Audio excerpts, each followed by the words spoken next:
Hi, I'm Shayna. Thanks for joining me on the Plantwalk today. We're here at the Mitsuda in Spot, a beautiful garden, an ancient fortress, and still only 100 meters from my house. I want to talk to you about a couple of plants here today. One of them is Salsify.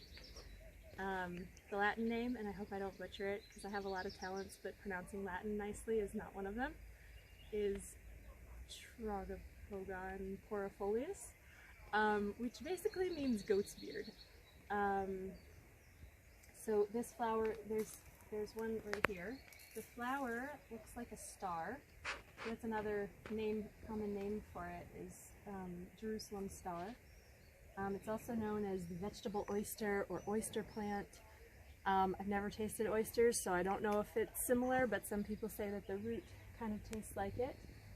What we have here is a plant that has sent up its flower stalks already, and when they do open, they create this like puff ball, like a dandelion, and you can see right here, it's getting close, that this one is already past its flowering prime, and it's starting to create those seeds down here that it will launch out in a little bit. The seeds will turn brown, and then these little puffs will open up and be carried away by the wind. Now you notice by touching, I've got like this milkiness on me. That's the sap. And that's one of the easiest ways to identify Salsify, is it's got this really thick, milky sap that just drips out. Despite the flower head looking like a dandelion, the leaves look far, far from it. They look more like grass, really, but grass comes up like blades here and there shooting out everywhere. You'll notice that this has like a central stalk right down here. You can trace it back to one root because Salsify has a taproot, so kind of like a carrot, just one thick root. Sometimes it might be forked, but it's one main root that goes down, and then out of it sprouts all these little grass-like leaves coming up, and then we get these flower shoots. So when they're closed up and immature, the flower shoots are great, steamed like asparagus. All the parts of the plant are edible, every single one of them. Hey, so welcome back. This is another example of the Salsify plant. As you can see, it comes up looking like grass. Again, that's a main defining characteristic of it, but only one single stem going down to that taproot. So this one we're going to pull up and show you the taproot. But first, this is a very young, immature flower bud. And these right here are perfect steamed, and you can eat them like asparagus, and they actually even taste a bit like it.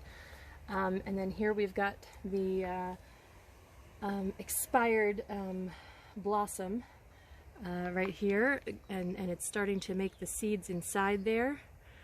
And again, if you break it anywhere along the way, you'll get this thick, milky sap. Oh, I've got it just flying out from here now. There we go. Thick, milky sap just drips out anywhere you break the plant. So we're going to take a look at this root here. I'm just going to pull it up really gently. There we go. And so we have a single taproot. You can put it into soups, you can grate it in salads.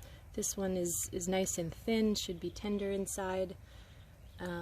Some people, again, say it tastes like oysters. I wouldn't know. It's but you can use it any way you would use a carrot, basically. This is that puffball flower that I mentioned. Really lots of fun while you're out hunting for your young Salsify shoots. Feel free to pick one, make a wish, and I'd have to blow a little harder.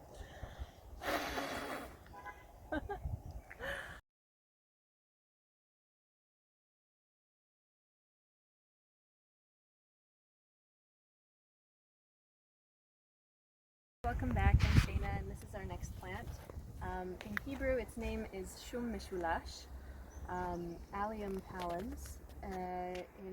In English, it has a whole host of names. from flowering onion, false garlic, daffodil garlic.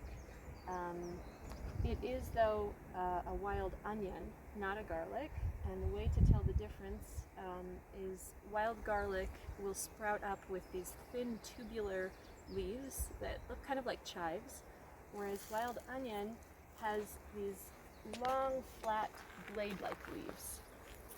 As you can see here, these flimsy, flexible, not rounded, not hollow. So one defining characteristic of this is the flower head. It bursts out, kind of looking like a fireworks display. That's one of the ways that you can set it apart from the only harmful look-alike, which is called crow's poison, which is a member of the lily family, and that has only one flower on a single stalk shooting up. It also has no smell like onion, so these are definitely part of the onion family. If you pick a flower, these flowers, by the way, are beautiful in salads and lend a nice flavor too.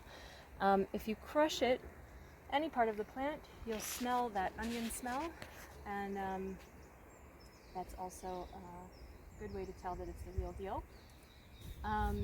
So the smell comes from the sulfuric compounds, which are found in all of the onion species.